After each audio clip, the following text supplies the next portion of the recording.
Okay, so we are moving on to the information about your weekly annotations. This is very important.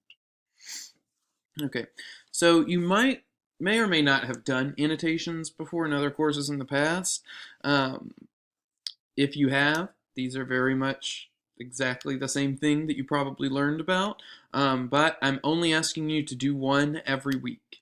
But if you've never been assigned these annotations for another course, this is a great practice for the course you will take after this one. Completing these will prepare you to compose full annotated bibliography in the future.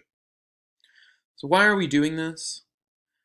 It gives you the opportunity to gather sources ahead of time for your major projects in this course. This is a chance to go ahead and start compiling sources, so when you have to write an essay that includes sources, you've already got some on hand that you can use. You won't have to spend all your time trying to find sources.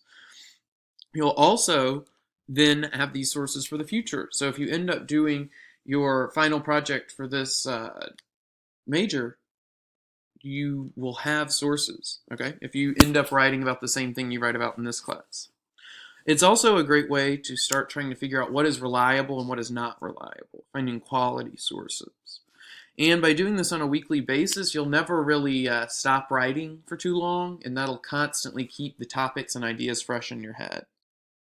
And you'll get to see other people's posts, which might be helpful. Pay attention to what they're sharing. You might be able to find good sources from the sources they post, possibly.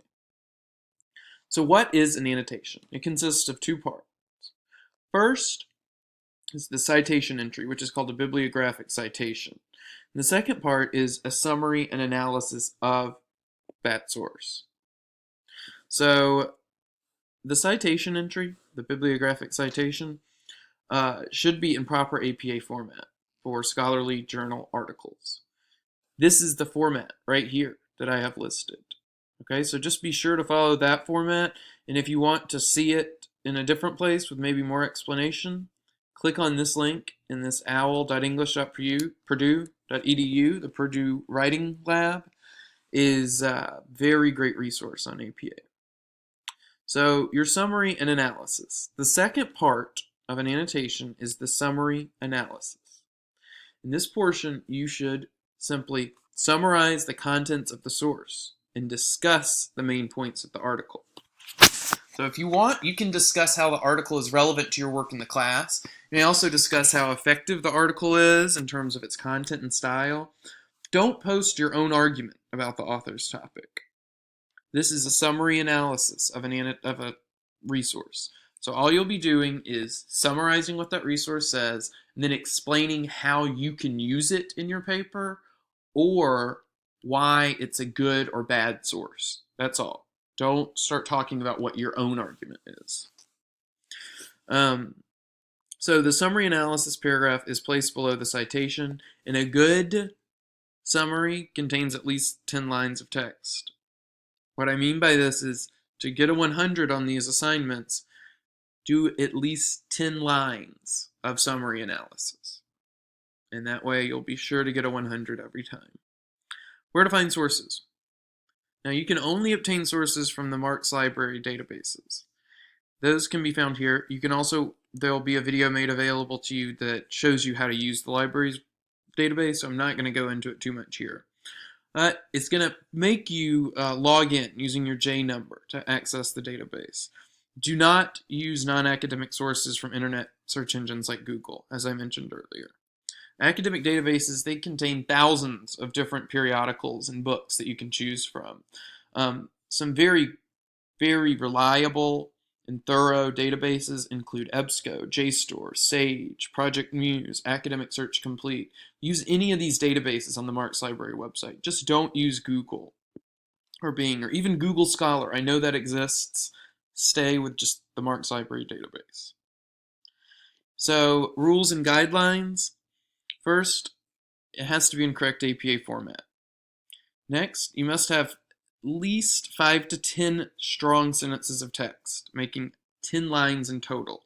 And the summary should be thorough, right? Explain really what it's about. Don't just give 2 sentences where you say, this article is about the effect of casinos on Native American communities, it was written by John Smith. That can't be your summary. You need to explain what the summary is all about, what the article is all about. As I mentioned, you can only use scholarly sources from academic periodicals or books, no internet sources, online news outlets, newspapers, blog posts, just academic periodicals and books, and only through the Marks Library. Your post will not be given credit if you don't follow all of these rules. Okay, so here's a good example of one that you can read through and kind of see what it is that I'm expecting. All right, so now we're going to talk about due dates. So, weekly schedule. Our work week begins on Monday and it ends on Sunday at 11:55 p.m. So on Monday at midnight, first hour of the day, the new week will open up and you'll be able to access all of your assignments and your homework. Lectures and supplementary materials will be posted as such on each week's page. Be sure to view everything that I post on there by 11:55 p.m. on Sunday. Same with the homework, late work subject penalties. I already talked about that when I discussed the course overall. Annotations also Sunday 11:55 p.m. Credit's not going to be given for late posts on the annotations. You either do it by 11:55 on Sunday or you don't do it. Now your major projects. Major project number 1 is due June 25th. The rewrite for project number 1 will be July 9th. That will also be the due date of your multimedia presentation. And then major project number 2 will be due July 25th. Okay, so that's going to do it for this week's video. If you have any questions, please contact me. All right, have a nice day.